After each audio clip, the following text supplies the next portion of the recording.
안녕하세요. 은빛치막입니다. 우리가 쉰을 넘기고 예순이 되고 어느 순간 거울을 보면 이제는 덜어낼 것들을 고민할 때가 찾아옵니다. 무엇을 더 채우고 누릴까보다 무엇을 비워야 내 삶이 가벼워질까를 돌아보게 되죠. 오늘은 60대 이후 더 행복해지기 위해 꼭 줄여야 하는 세 가지 이야기를 먼저 나눠보려 합니다.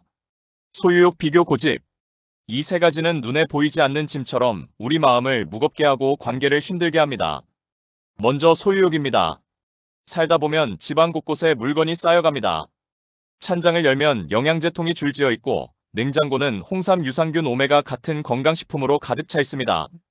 거실 구석에는 한 번도 안 꺼낸 전자기기 상자가 먼지를 뒤집어 쓴 채 놓여 있고 아이들이 떠난 방에는 낡은 물건들이 여전히 자리하고 있죠. 이 물건들을 바라보면 왠지 든든한 마음이 듭니다. 혹시 나중에 필요하면 어쩌지 하는 불안이 우리를 더 쌓게 만듭니다. 심리학에서는 이것을 소유 기반 안정감이라고 부릅니다. 삶이 변하고 몸이 예전 같지 않을수록 우리는 변하지 않는 물건에게 마음의 닻을 내리려 합니다. 하지만 그 물건이 오히려 우리를 짓누르는 경우가 많습니다. 쌓인 물건만큼 우울감이 높아진다는 연구 결과도 있습니다. 그렇다면 소유욕을 어떻게 다스릴 수 있을까요? 하나 사기 전에 스스로에게 물어보세요. 정말 필요한가? 지금 당장 필요한가? 집에 비슷한 것은 없는가? 이 질문만으로도 마음이 한결 차분해집니다. 또 하루만 미뤄보세요. 대부분의 충동은 하루만 지나면 사라집니다. 온라인 쇼핑을 자주 한다면 장바구니에만 담아두세요. 며칠 후 다시 보면 그 물건이 생각나지도 않는 경우가 많습니다. 그리고 물건 대신 마음을 채워보세요. 친구에게 안부 전화를 걸고 가벼운 산책을 하며 바람을 맞는 것만으로도 허전함이 줄어듭니다. 비운다는 건 아무것도 갖지 않는 것이 아니라 내 삶에 꼭 필요한 것만 남기겠다는 선택입니다. 공간이 넓어지면 마음이 가벼워지고 그 여백에 여유가 들어섭니다. 두 번째는 비교입니다. 친구 모임에서 다른 사람 이야기를 듣다 보면 기운이 쭉 빠질 때가 있습니다. 아들 승진 이야기, 며느리가 사준 여행 이야기, 손주의 영어 실력까지 끝없는 자랑이 이어집니다. 집으로 돌아오는 길 발걸음이 무겁고 나만 뒤처진 것 같아 가슴이 허해집니다. 그런데 알고 보면 그 친구들 역시 저마다의 사정을 안고 살아갑니다. 겉으로 보기엔 행복해 보여도 속으로는 힘든 시간을 겪고 있을지 모릅니다. 비교는 본능이지만 외부 기준으로 내 삶을 평가하게 만들고 결국 아무리 열심히 살아도 만족이 줄어듭니다. 자꾸만 덜 가진 사람처럼 느끼게 되죠. 비교를 줄이는 방법은 의외로 단순합니다. 하루에 세 가지 감사한 일을 적어보세요. 작은 것이라도 괜찮습니다. 오늘은 남편과 말다툼 안 해서 고맙다. 오늘은 팔꿈치 통증이 덜해서 고맙다. 오늘은 카페 커피가 맛있어서 행복했다. 이 작은 감사가 내 삶의 초점을 긍정으로 옮겨줍니다. 또 친구를 보며 부러움이 들면 이렇게 바꿔보세요. 나도 저렇게 건강해져야지. 나도 산책을 시작해볼까? 그 친구는 경쟁자가 아니라 영감을 주는 동반자라고 생각해보세요. 그리고 오늘 내가 있는 자리를 인정해보세요. 나는 한 사람의 부모로서, 배우자로서, 친구로서 여기까지 잘 살아왔구나. 나의 시간은 나만의 속도로 흐르고 있습니다. 이 생각이 나를 단단하게 붙잡아줍니다. 세 번째는 고집입니다. 나이가 들수록 더 완고해진다는 말을 듣곤 합니다. 특히 자녀와의 갈등에서 이 고집이 크게 드러납니다. 손자에게 양말을 신기지 않는 딸을 보며 걱정하는 마음에 잔소리를 하다 보면 결국 말싸움으로 번집니다. 내 말이 맞다는 생각에서 시작되지만 사실은 내가 틀린 존재가 되고 싶지 않은 마음 때문입니다.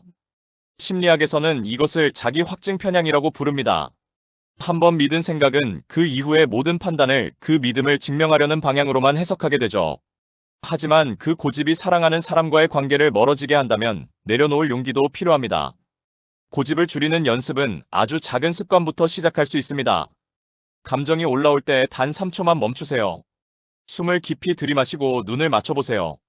그리고 이렇게 말해보세요. 그랬구나, 그럴 수도 있지. 이 두 문장은 대화의 벽을 허무는 마법 같은 말입니다. 상대의 말을 다 이해하지 못해도 괜찮습니다. 일단 인정하고 나서 내 이야기를 건네면 상대가 귀를 열고 들어줄 확률이 높아집니다. 무엇보다 관계를 결과보다 우선하세요.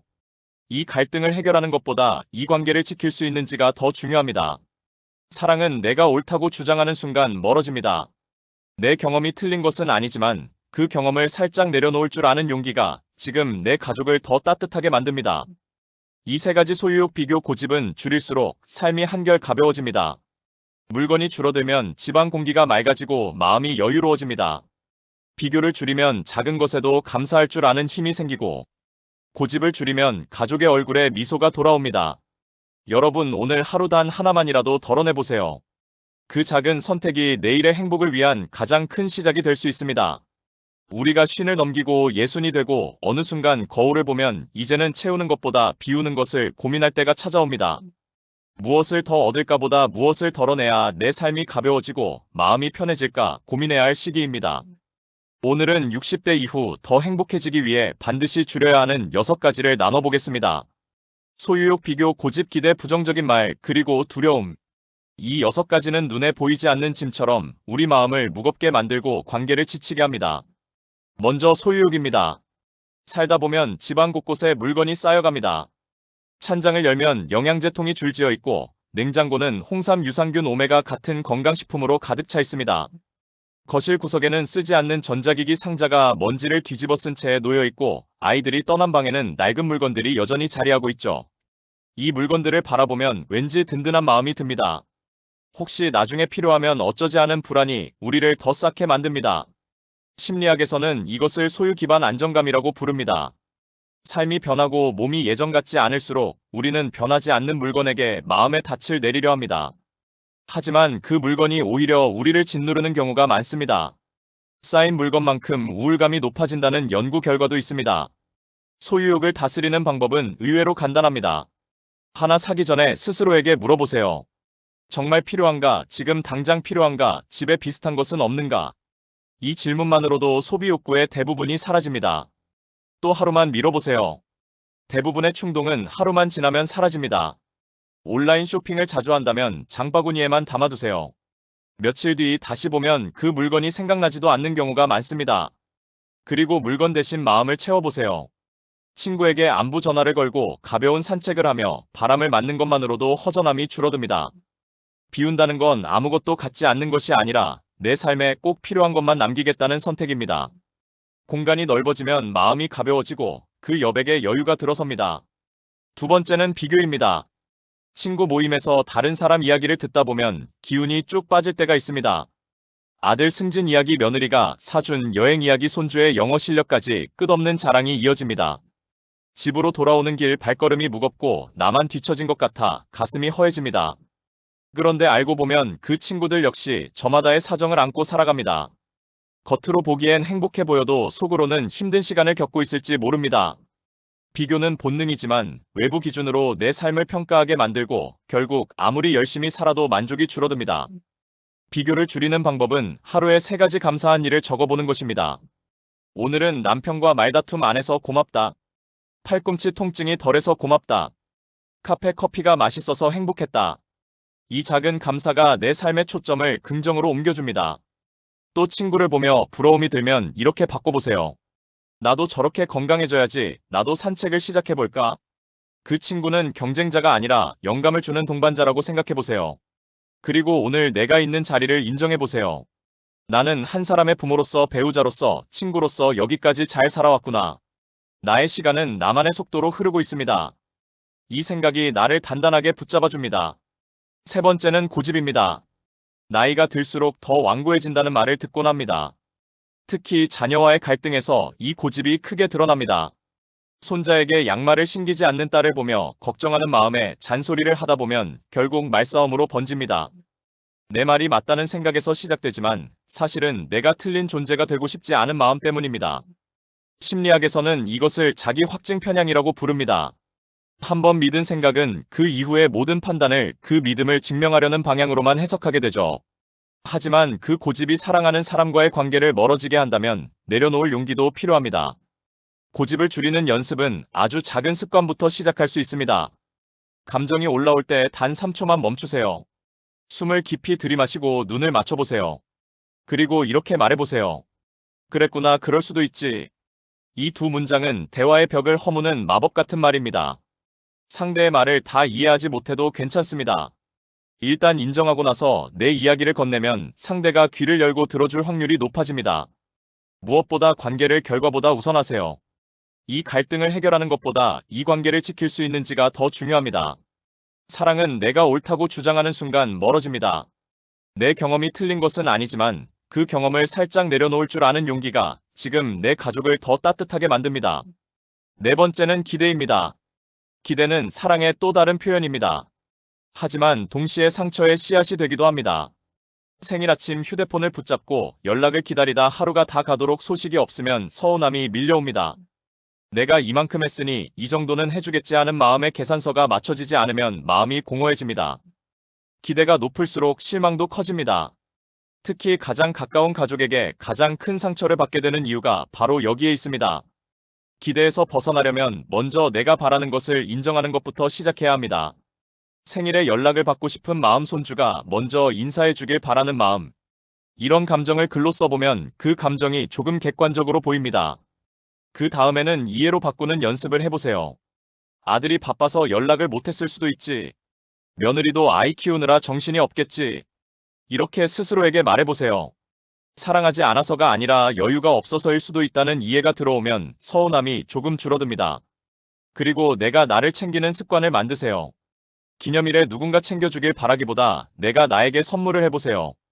꽃 한 송이를 사서 식탁 위에 놓고 좋은 음악을 틀어보세요. 오랫동안 미뤄둔 책을 꺼내 읽거나 혼자만의 카페 시간을 즐기는 것도 좋습니다. 이런 작은 이벤트는 내가 나를 존중하고 돌보고 있다는 신호가 됩니다. 기대가 줄어들면 마음의 상처도 줄어들고 어느 날 불쑥 날아온 연락은 더 큰 기쁨이 됩니다. 다섯 번째는 부정적인 말입니다. 말은 힘이 있습니다. 내가 내뱉는 말이 곧 내 하루의 색을 결정합니다. 늘 세상이 엉망이라고 말하는 사람은 실제로 세상에서 엉망인 일만 눈에 들어옵니다. 아프다, 힘들다, 못 살겠다 이런 말은 내 귀가 제일 많이 듣습니다. 내 뇌는 그 말들을 반복해서 입력받고 결국 내 감정도 그 방향으로 흘러갑니다. 말투를 바꾸는 연습은 의식적으로 시작해야 합니다. 우선 3초 멈추기를 해보세요. 말이 입 밖으로 나오기 전에 숨을 깊이 들이마시고 이 말이 나와 상대 모두를 기분 좋게 할까 잠깐 생각해보세요. 그 다음에는 긍정의 단어를 일부러 사용해보세요. 고마워, 괜찮아, 좋아. 이 세 단어만 자주 써도 표정이 달라지고 분위기가 밝아집니다. 오늘 햇살이 좋아서 기분이 좋아.